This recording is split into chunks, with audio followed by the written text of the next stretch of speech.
आज नवमी के पावन दिन पर आपके जीवन का सबसे बड़ा अवसर आया है। यह है गणपति बप्पा और मां लक्ष्मी का गुप्त मंत्र। कहते हैं जिसने इसे सुना उसके घर से दरिद्रता हमेशा के लिए चली गई, धन की वर्षा होने लगी और भाग्य का ताला खुल गया। यह मंत्र कोई साधारण मंत्र नहीं बल्कि सिद्धियों से भरा दिव्य सूत्र है। इसे सुनने मात्र से मां लक्ष्मी आपके द्वार पर कदम रखती है। गणपति बप्पा हर विघ्न, हर रुकावट को समाप्त कर देते हैं। व्यापार में तरक्की, नौकरी में प्रमोशन और जीवन में सफलता अपने आप मिलने लगती है। कर्ज और आर्थिक तंगी जैसे जाल पल भर में टूट जाते हैं। इस मंत्र की शक्ति इतनी प्रबल है कि आपकी किस्मत करवट ले लेती है। कहते हैं जो इसे श्रद्धा से सुन लेता है वह कभी निर्धन नहीं रहता। धन, वैभव और सुख समृद्धि उसके जीवन का स्थायी हिस्सा बन जाते हैं। मां लक्ष्मी की कृपा से घर में अन्न, धन और रिद्धि सिद्धि की बरसात होती है। गणपति बप्पा की कृपा से हर नया काम शुभ और सफल होता है।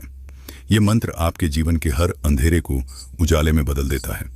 आपके भाग्य का सूर्य उदय होता है और चारों ओर सफलता ही सफलता मिलती है। यह अवसर हर किसी को नहीं मिलता। इसे खोना अपने भाग्य को खोना है।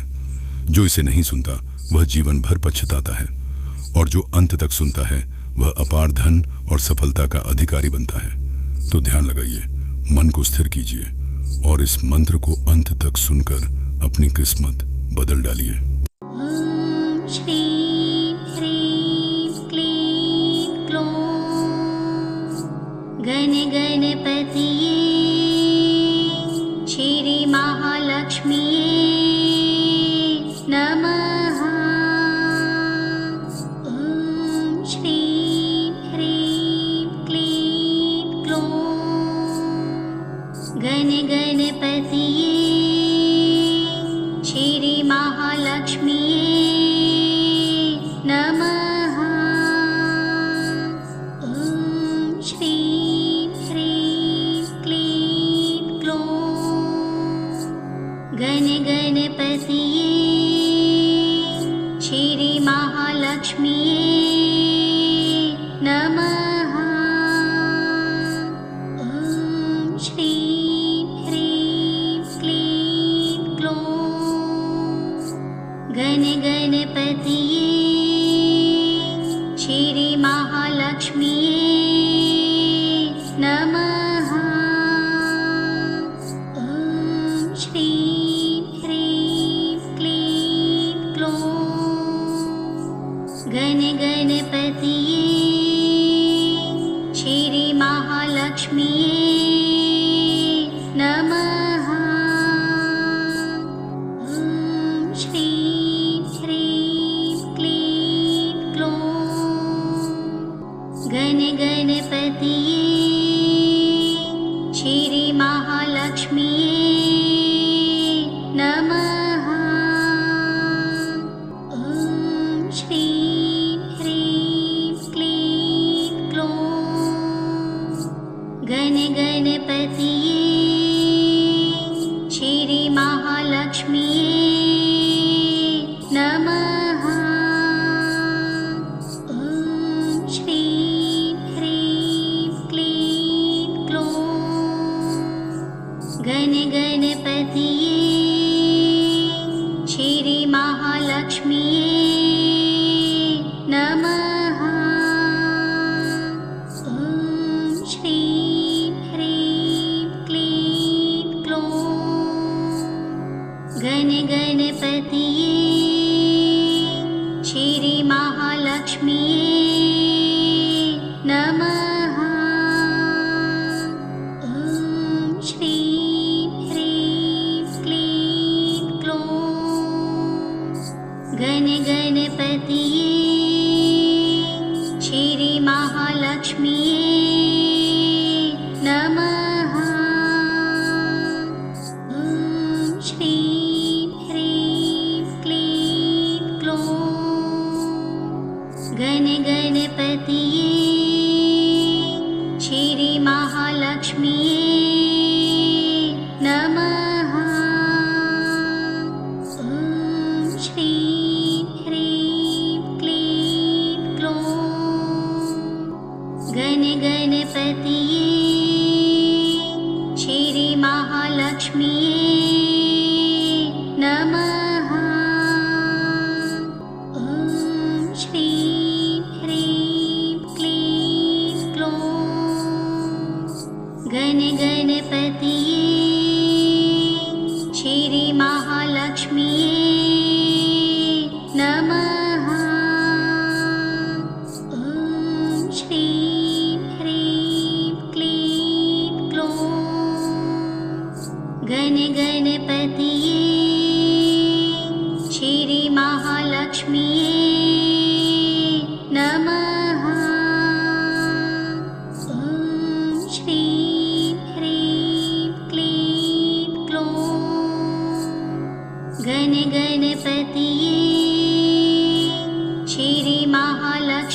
नमः। ॐ श्रीं ह्रीं क्लीं क्लौं गणगणपतये श्रीमहालक्ष्म्यै नमः। ॐ श्रीं ह्रीं क्लीं क्लौं गणगणपतये श्रीमहालक्ष्म्यै नमः। ॐ श्रीं ह्रीं क्लीं क्लौं गणगणपतये श्रीमहालक्ष्म्यै नमः। ॐ श्रीं ह्रीं क्लीं क्लौं गणगणपतये श्रीमहालक्ष्म्यै नमः। ॐ श्रीं ह्रीं क्लीं क्लौं गणगणपतये श्रीमहालक्ष्म्यै नमः। ॐ श्रीं ह्रीं क्लीं क्लौं गणगणपतये श्रीमहालक्ष्म्यै नमः। ॐ श्रीं ह्रीं क्लीं क्लौं गणगणपतये श्रीमहालक्ष्म्यै नमः। ॐ श्रीं ह्रीं क्लीं क्लौं गणगणपतये श्रीमहालक्ष्म्यै नमः। ॐ श्रीं ह्रीं क्लीं क्लौं गणगणपतये श्रीमहालक्ष्म्यै नमः। ॐ श्रीं ह्रीं क्लीं क्लौं गणगणपतये श्रीमहालक्ष्म्यै नमः। ॐ श्रीं ह्रीं क्लीं क्लौं गणगणपतये श्रीमहालक्ष्म्यै नमः। ॐ श्रीं ह्रीं क्लीं क्लौं गणगणपतये श्रीमहालक्ष्म्यै नमः। ॐ श्रीं ह्रीं क्लीं क्लौं गणगणपतये श्रीमहालक्ष्म्यै नमः। ॐ श्रीं ह्रीं क्लीं क्लौं गणगणपतये श्रीमहालक्ष्म्यै नमः। ॐ श्रीं ह्रीं क्लीं क्लौं गणगणपतये श्रीमहालक्ष्म्यै नमः। ॐ श्रीं ह्रीं क्लीं क्लौं गणगणपतये श्रीमहालक्ष्म्यै नमः। ॐ श्रीं ह्रीं क्लीं क्लौं गणगणपतये श्रीमहालक्ष्म्यै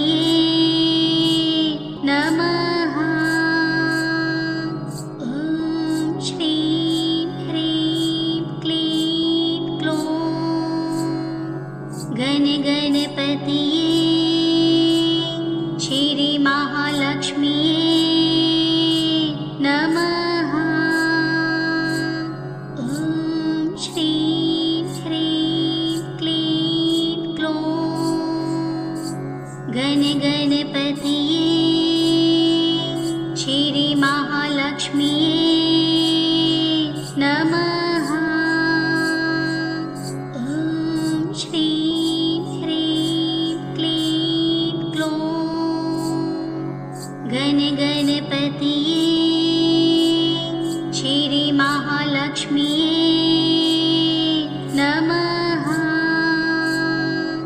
ॐ श्रीं ह्रीं क्लीं ग्लौं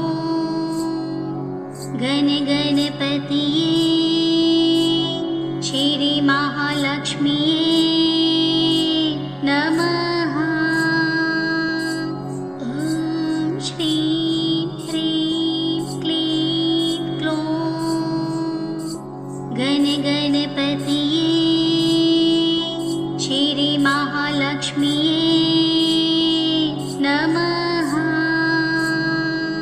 ॐ श्रीं ह्रीं क्लीं ग्लौं गण गणपतिये श्री महालक्ष्मीये नमः। ॐ श्रीं ह्रीं क्लीं ग्लौं गण गणपतिये श्री महालक्ष्मीये नमः। ॐ श्रीं ह्रीं क्लीं ग्लौं गण गणपतिये श्री महालक्ष्मीये नमः। ॐ श्रीं ह्रीं क्लीं ग्लौं गण गणपतिये श्री महालक्ष्मीये नमः। ॐ श्रीं ह्रीं क्लीं ग्लौं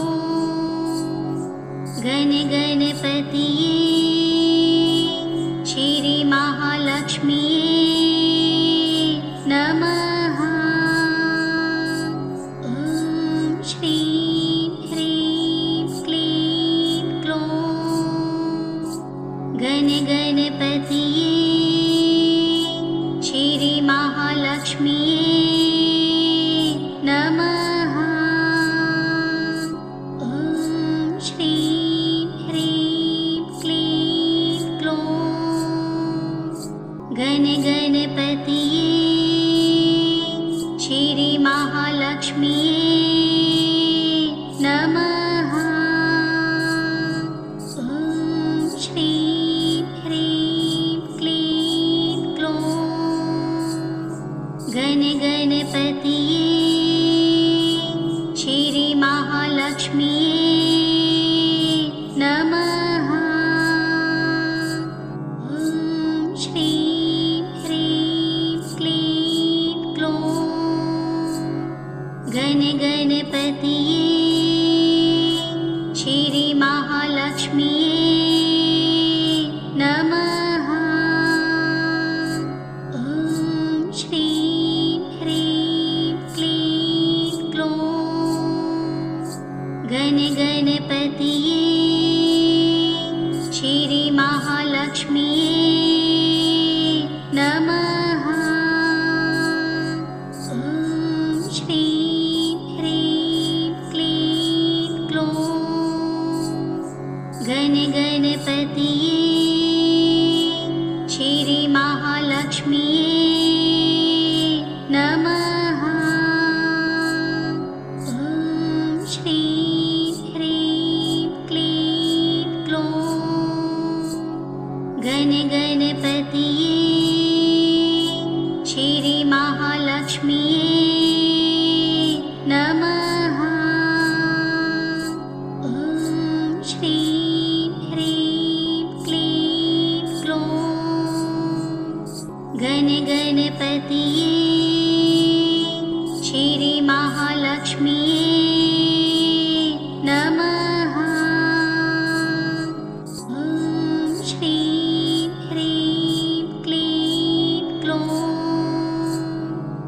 गण गणपतिये श्री महालक्ष्मीये नमः।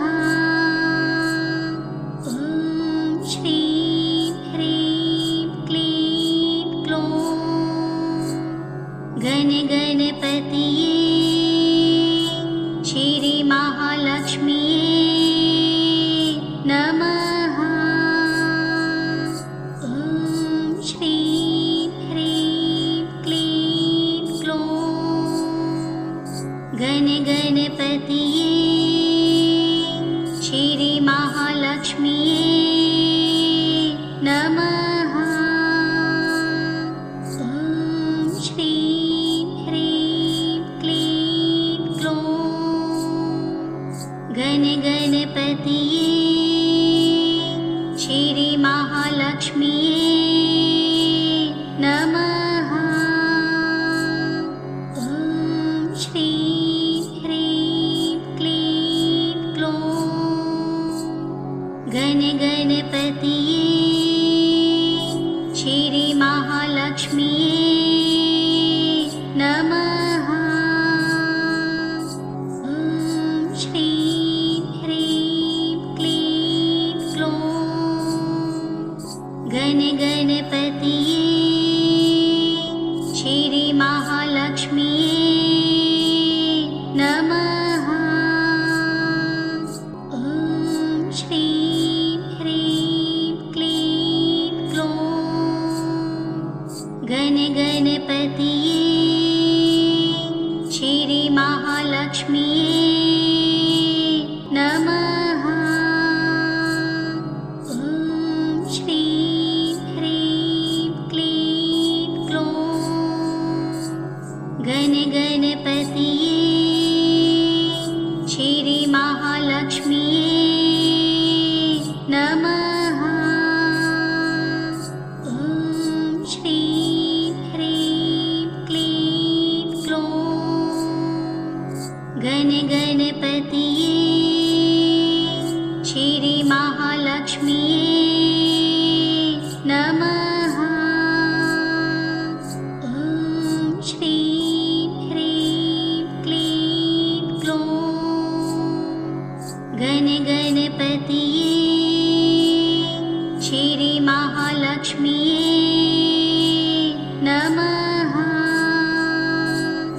ॐ श्रीं ह्रीं क्लीं ग्लौं गण गणपतिये श्री महालक्ष्मीये नमः।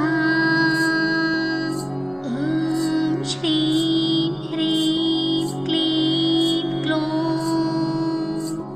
गण गणपतिये श्री महालक्ष्मीये नमः। ॐ श्रीं ह्रीं क्लीं ग्लौं गण गणपतिये श्री महालक्ष्मीये नमः। ॐ श्रीं ह्रीं क्लीं ग्लौं गण गणपतिये श्री महालक्ष्मीये नमः। ॐ श्रीं ह्रीं क्लीं ग्लौं गण गणपतिये श्री महालक्ष्मीये नमः। ॐ श्रीं ह्रीं क्लीं ग्लौं गण गणपतिये श्री महालक्ष्मीये नमः। ॐ श्रीं ह्रीं क्लीं ग्लौं गण गणपतिये श्री महालक्ष्मीये नमः। ॐ श्रीं ह्रीं क्लीं ग्लौं गण गणपतिये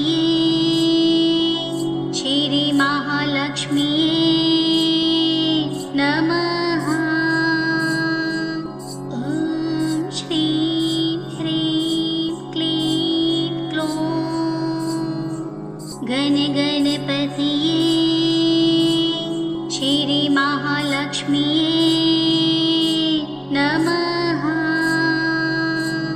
ॐ श्रीं ह्रीं क्लीं क्लौं गण गणपतिये श्री महालक्ष्मीये नमः। ॐ श्रीं ह्रीं क्लीं क्लौं गण गणपतिये श्री महालक्ष्मीये नमः। ॐ श्रीं ह्रीं क्लीं क्लौं गण गणपतिये श्री महालक्ष्मीये नमः।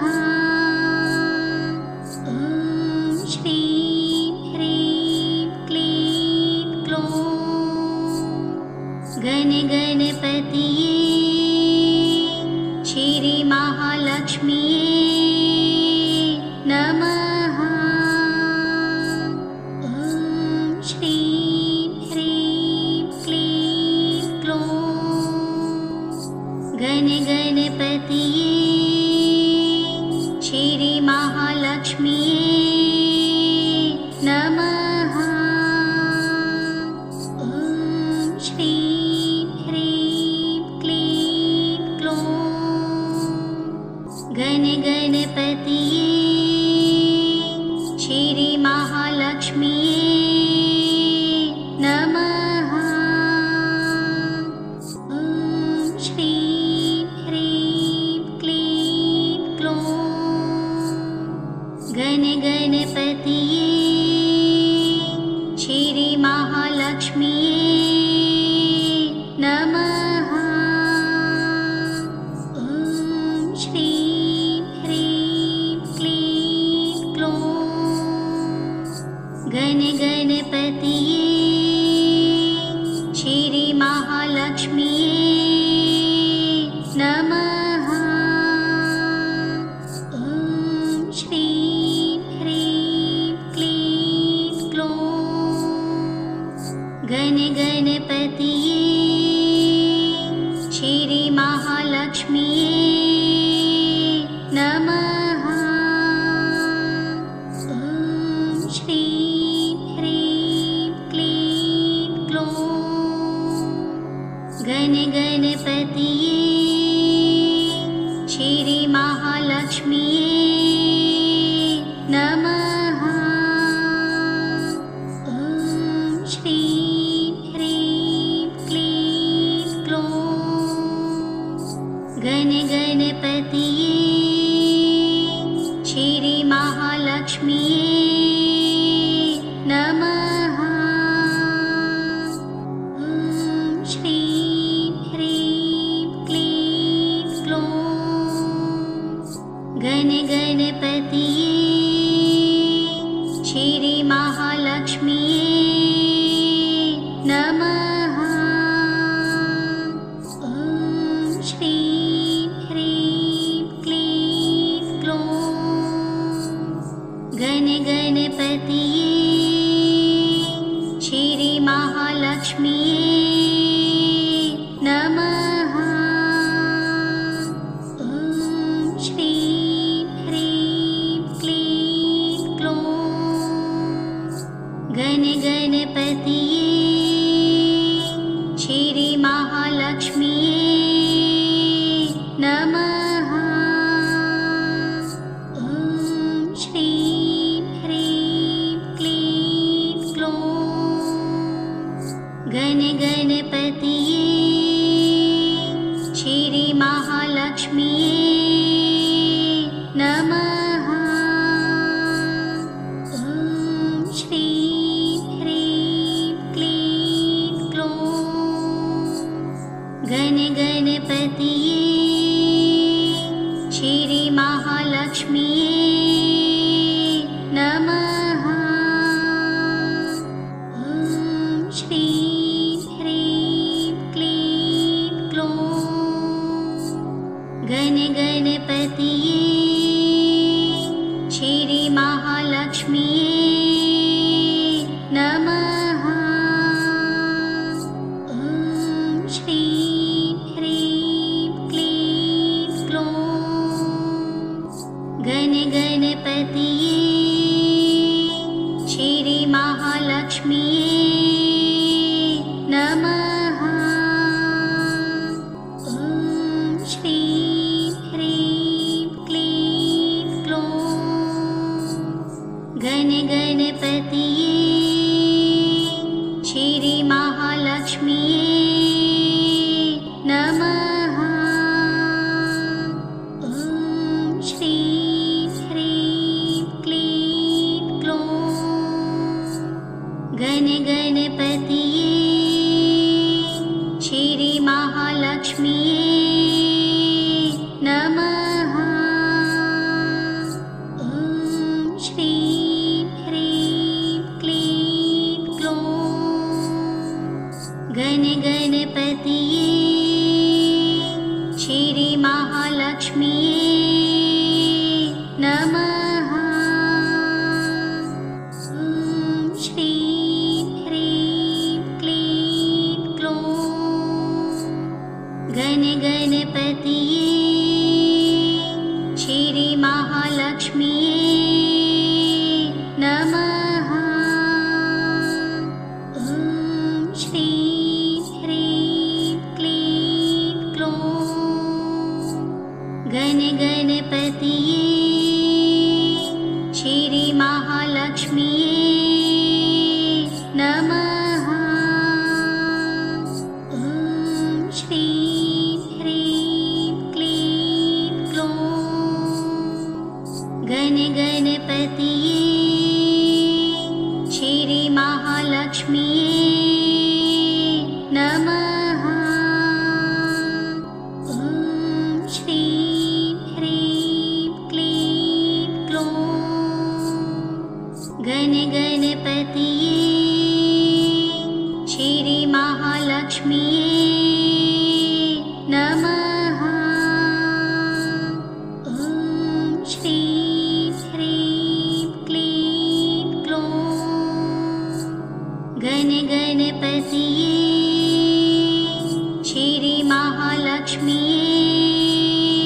नमः। ॐ श्रीं ह्रीं क्लीं क्लौं गणपतिये श्री महालक्ष्मीये नमः। ॐ श्रीं ह्रीं क्लीं क्लौं गणपतिये श्री महालक्ष्मीये नमः।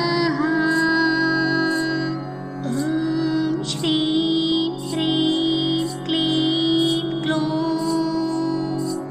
गणपतिये श्री महालक्ष्मीये नमः। ॐ श्रीं ह्रीं क्लीं क्लौं गणपतिये श्री महालक्ष्मीये नमः।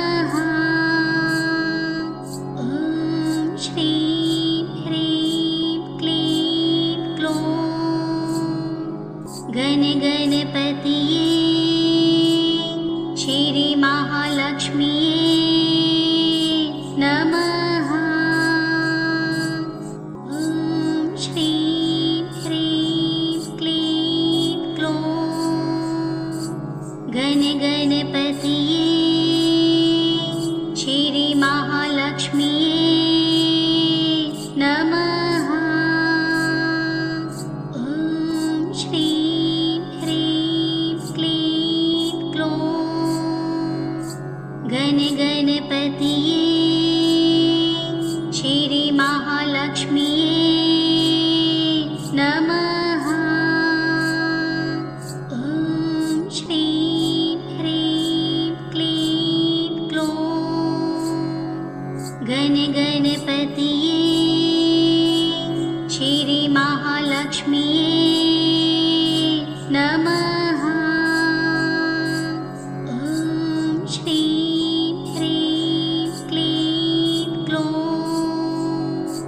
गण गणपतिये श्री महालक्ष्मीये नमः। ॐ श्रीं ह्रीं क्लीं क्लौं गण गणपतिये श्री महालक्ष्मीये नमः। ॐ श्रीं ह्रीं क्लीं क्लौं गण गणपतिये श्री महालक्ष्मीये नमः। ॐ श्रीं ह्रीं क्लीं क्लौं गण गणपतिये श्री महालक्ष्मीये नमः। ॐ श्रीं ह्रीं क्लीं क्लौं गण गणपतिये श्री महालक्ष्मीये नमः। ॐ श्रीं ह्रीं क्लीं क्लौं गण गणपतिये श्री महालक्ष्मीये नमः। ॐ श्रीं ह्रीं क्लीं क्लौं गण गणपतिये श्री महालक्ष्मीये नमः। ॐ श्रीं ह्रीं क्लीं क्लौं गण गणपतिये श्री महालक्ष्मीये नमः। ॐ श्रीं ह्रीं क्लीं क्लौं गण गणपतिये श्री महालक्ष्मीये नमः। ॐ श्रीं ह्रीं क्लीं क्लौं गण गणपतिये श्री महालक्ष्मीये नमः। ॐ श्रीं ह्रीं क्लीं क्लौं गण गणपतिये श्री महालक्ष्मीये नमः। ॐ श्रीं ह्रीं क्लीं क्लौं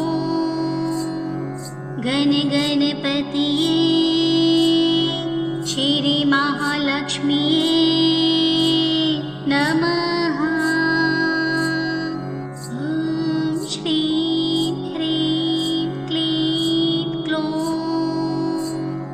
गण गणपतिये श्री महालक्ष्मीये नमः।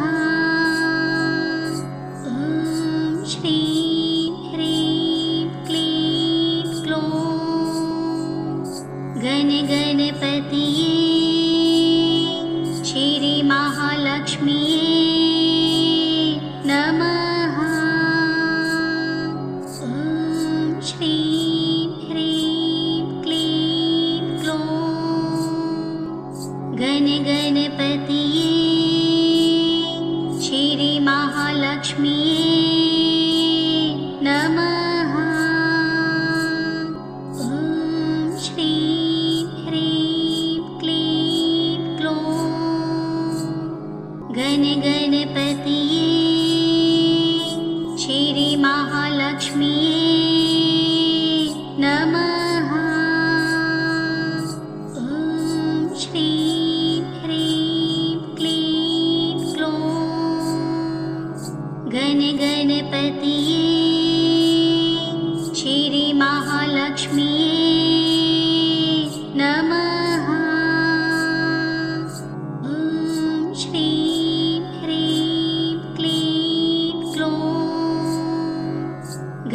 गणपतिये श्री महालक्ष्मीये नमः। ॐ श्रीं ह्रीं क्लीं ग्लौं गणपतिये श्री महालक्ष्मीये नमः। ॐ श्रीं ह्रीं क्लीं ग्लौं गणपतिये श्री महालक्ष्मीये नमः। ॐ श्रीं ह्रीं क्लीं ग्लौं गणपतिये श्री महालक्ष्मीये नमः। ॐ श्रीं ह्रीं क्लीं ग्लौं गणपतिये श्री महालक्ष्मीये नमः। ॐ श्रीं ह्रीं क्लीं ग्लौं गणपतिये श्री महालक्ष्मीये नमः। ॐ श्रीं ह्रीं क्लीं ग्लौं गणपतिये श्री महालक्ष्मीये नमः। ॐ श्रीं ह्रीं क्लीं ग्लौं गणपतिये श्री महालक्ष्मीये नमः। ॐ श्रीं ह्रीं क्लीं ग्लौं गणपतिये श्री महालक्ष्मीये नमः। ॐ श्रीं ह्रीं क्लीं ग्लौं गणपतिये श्री महालक्ष्मीये नमः। ॐ श्रीं ह्रीं क्लीं ग्लौं गणपतिये श्री महालक्ष्मीये नमः। ॐ श्रीं ह्रीं क्लीं ग्लौं गणपतिये श्री महालक्ष्मीये नमः। ॐ श्रीं ह्रीं क्लीं ग्लौं गणपतिये श्री महालक्ष्मीये नमः। ॐ श्रीं ह्रीं क्लीं ग्लौं गणपतिये श्री महालक्ष्मीये नमः। ॐ श्रीं ह्रीं क्लीं ग्लौं गणपतिये श्री महालक्ष्मीये नमः।